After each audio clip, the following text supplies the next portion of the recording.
Bu nədir ya, həccə gedir ya. Bir dəfə getmirsən, bəs kasıblara ver. Bəzi avamlara var axı, danışırlar. Ona deməksən, onda gəl səndən başlayaq. Maşınım var, Mercedesdir, sat, Şuqli al, payla kasıblara. Evin var, 3 otaqlı. Sat, bir otaq al, 2 otağın pulunu payla kasıblara. Özün elə də.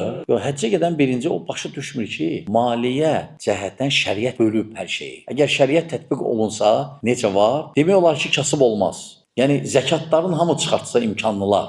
Zəkatların hamısı çıxartsa, adam varsa milyardı var. Təsəvvür edin, o neçə milyon zəkat çıxardır hər il, ildə bir dəfə. Nə qədər kasıbı məsələsini həll etmək olar. Hamı əgər hələ adi maliyyə cəhətdən zəkatlarını çıxartsa, ildə bir dəfə, sonra gündəlik lap sədəqə var, nəzir var, kəfarələr var, Ramazanda fitrə zəkatı var, Qurban bayramı var. Bunlar hamısı nədir? Bunlar hamısı imkansızlara yardımdır. Yəni o avamdır və avam kütləni allatmaq istəyir. Deyir, həccə gedir, həccə.